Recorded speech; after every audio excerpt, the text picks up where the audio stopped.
Immorality, same-sex marriage, and moral decadence will consume Kenya unless the government takes a hard-line stance against the vice. A youth motivational speaker and Arthur Eliud says cultist is real in Kenya and said the government must act to save the youth. My name is Eliud Alleges, and I come from Laikipia County at the border of Galindali and Lewa Wildlife Conservancy. I've written a book specifically talking on the issues which are affecting our current generation. I believe the moral decadency in our youth has been caused by what our generation and our youth are consuming in terms of music, secular music, in terms of social media, in terms of media itself. There's a lot of things that has attributed to this moral decadency in our youth. The current music that our youth are consuming, for instance, it has some coded messages that maybe our parents may not understand. For example, if I say Wamunyonyez, our parents may not be understanding what Wamunyonyez means. If I say Wamlambis, they may not be understanding. But in coded language, it is specifically promoting sexual immorality in our youth. For instance, we have seen this packaging, packaging, our parents may not understand what that coded language means. He said the satanic cults are using secular music to recruit the youth into Illuminati and said if the government does not act now, in 10 years to come, the country will be fully consumed. Music is one of the biggest contributors of images of devil worship in Kenya. Though most of people, they don't want to be told this, because we have been seeing all over the news, young people confessing that I'm a devil worshiper, I've been to this. But most of the people, they tell me that this young man is perhaps mad or also. So devil is not our age mate. Devil knows one of the key areas where our youth like most.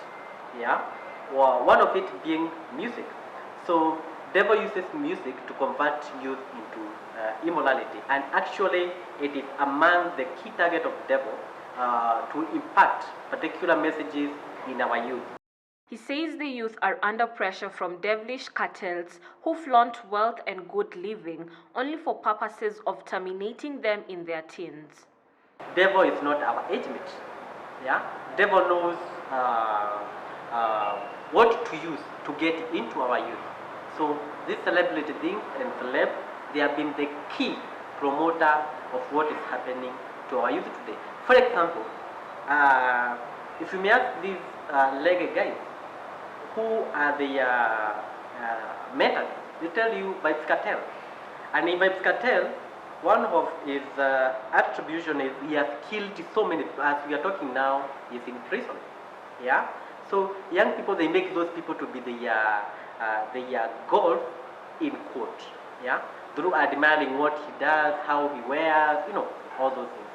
The author says the recent video by a teenager from a leading city school is evidence of how Kenya has sunk.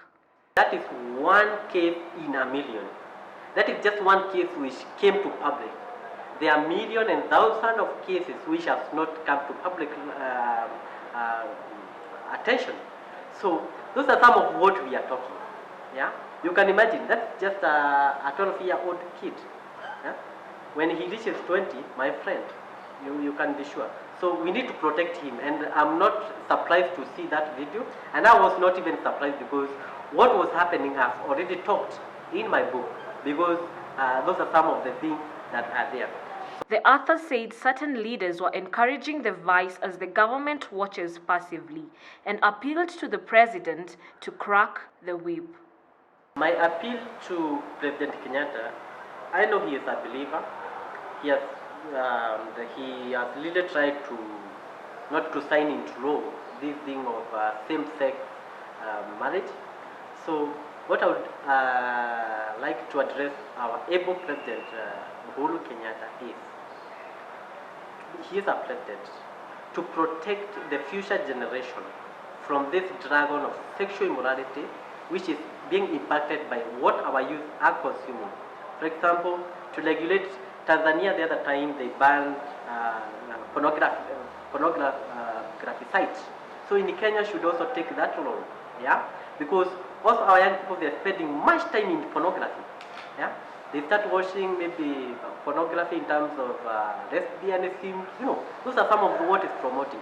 So even the Kenyan government should take an example of what Tanzania did and ban those bad things that our youth are consuming for the purpose of protecting future generations. Yeah.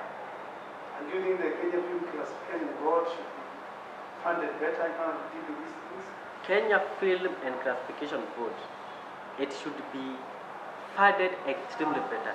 Because one, they have a choice of allowing these things to happen, and they have a choice of protecting our youth from consuming this. And I've said, and as I have said, I thank Dr. Ezekiel Mutua because he has really been on the forefront, yeah? Though he has been fighting as a government, yeah? And I believe this is the high time every stakeholder who is concerned of future generations should join Kenya Film and Classification Board in this war against this dragon which is eating our generation today.